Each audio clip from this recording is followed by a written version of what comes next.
10년간의 근현대사 똑바로 보기. 갑자기 온 나라가 비트코인 열풍에 휩싸였고 곧장 논란에 빠져들고 있습니다. 영국 타임지는 추상적인 관점에서 비트코인은 가장 완벽한 돈이라고 평가했고, 독일 정부를 비롯하여 국가적으로 비트코인을 화폐나 금융상품으로 공식 인정하는 곳도 속속 등장하고 있다고 합니다. 하지만 반대로 중국 정부가 이를 인정하지 않겠다고 발표를 한다든지, 우리나라에서도 금융당국에서 제재 조치를 취하는 등 위험성에 대한 지적도 끊이지를 않고 있습니다. 더구나 비트코인은 디지털 가상화폐, 즉 예전 싸이월드 도토리나 네이버 캐시같이 현재로는 일상에서 사용할 수 없는 온라인 가상 코드에 불과하다는 점도 기억해야 합니다. 바다 이야기 같은 무리한 투기에 불과하다, 혹은 콜스닥같이 새로운 투자처이다, 팽팽한 논란이 이어지고 있는 지금 화폐의 역사를 살펴보면 조금이라도 해답을 얻을 수 있지 않을까요? 그래서 준비해보았습니다. 비트코인, 새로운 화폐의 역사가 될 수 있을까 편입니다.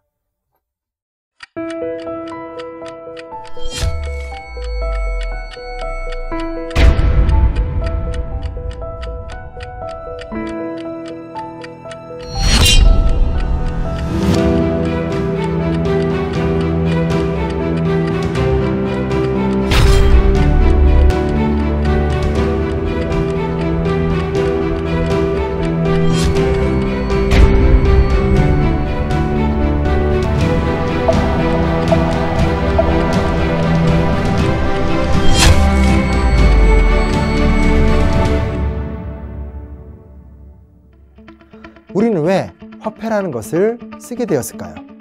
인간이 수렵 채집 생활을 하던 원시시대에는 화폐라는 것은 필요가 없었습니다. 각자가 자신들이 필요한 것을 채집, 사냥을 하고 만들어서 생활을 했으며, 부족한 부분은 다른 부족과 교환 등을 통해서 해결했습니다. 이렇게 인류는 수만 년을 별다른 불편 없이 살아왔지만, 농업혁명이 시작되면서 상황은 급격히 바뀌게 됩니다.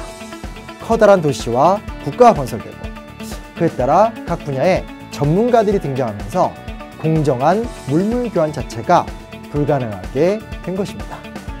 즉, 물물 교환이나 서비스 교환의 방식으로는 개인이 처한 상황과 거래가 되는 물품의 종류 등이 워낙 다양했기 때문에 매우 복잡한 협상 과정을 거쳐야 했으니까요.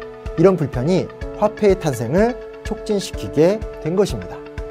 기원전 3500년경 인류 4대 문명이 발전하면서 동전이 사용되기 시작합니다. 특히 중국의 경우는 화폐 사용에서 가장 선진적인 모습을 보입니다. 기원전 6세기경인 춘추전국 시대 때 이미 청동화폐가 보편화되었고, 약 1500년 후인 송나라 때는 교자, 회자라고 불리는 지폐가 만들어진 것입니다. 동전으로는 담을 수 없는 높은 단위의 액수를 지불하고자 종이화폐가 만들어졌고, 지폐의 사용으로 인해 중국 경제는 다시 한번 빠른 속도로 성장을 하게 됩니다. 물론 반대의 흐름 또한 나타납니다.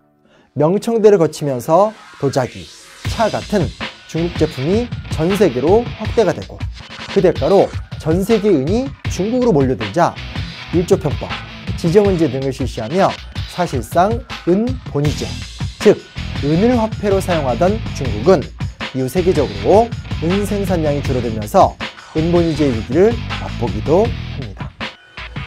우리나라는 고려시대 성종 때 건원중보를 시작으로 국가 주도로 다양한 화폐를 만듭니다.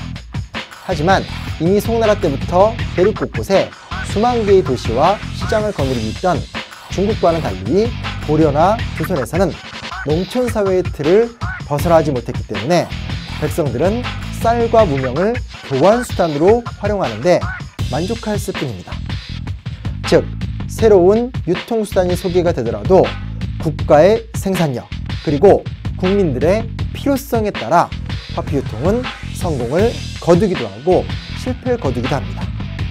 그럼에도 불구하고 18세기, 즉 조선 후기부터 상평통보 같은 동전이 유통되고 환, 어음 같은 신용화폐까지 만들어지는 등 조선 역시 화폐 사용이 뒤늦게 일반화가 되긴 합니다. 그런데 이 즈음에 중요한 문제가 발생합니다. 전황이라고 불리우는 현상인데, 사람들이 돈의 중요성을 인식하자 동전을 구하면 금고에 넣고 보관만 하면서 시중에 동전이 부족한 현상이 나타난 것입니다. 동전을 더 찍어내면 인플레이션 현상이 일어나기 때문에 이러지도 저러지도 못한 상황이 발생한 것입니다. 유럽 또한 비슷한 사정을 겪은 적이 있지만, 이런 문제를 보완하고자 은행이 만들어지고, 또한 투자를 강화하기 위해 증권거래소 같은 새로운 형태의 금융기관을 만들면서 상업발전과 금융발전의 선순환 구조를 통해 위기를 돌파하게 됩니다.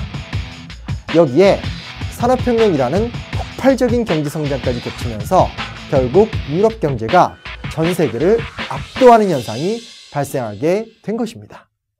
안타깝게도 조선 후기의 경제는 그 이상의 발전을 도모하지 못했고, 중국의 경우는 산업혁명이 일어나지 못하면서 결국 유럽 중심의 세계 경제에 포함되고 맙니다.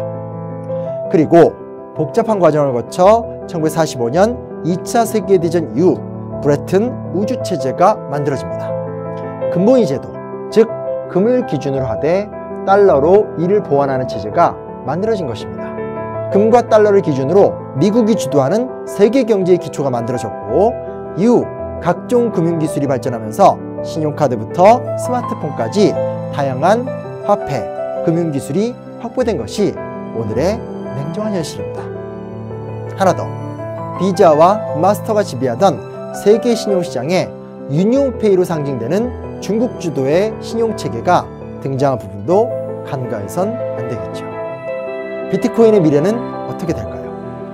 결국 이러한 세계경제, 실물경제 흐름에 포함되느냐 못하느냐의 문제일 것입니다. 코스닥 열풍은 결국 증권거래라는 고전적인 수단에 한국화였기 때문에 비트코인과 비교할 성질은 아닌 듯합니다. 자칫하면 게임머니 수준을 벗어나지 못할지도 모를 노릇이고요. 블록체인이라는 기술만 믿고 환상을 꿈꿨다간 파생상품이라는 금융기술만 믿고 벌어진 미국발 금융위기와 비슷한 결과를 초래할지도 모를 일입니다.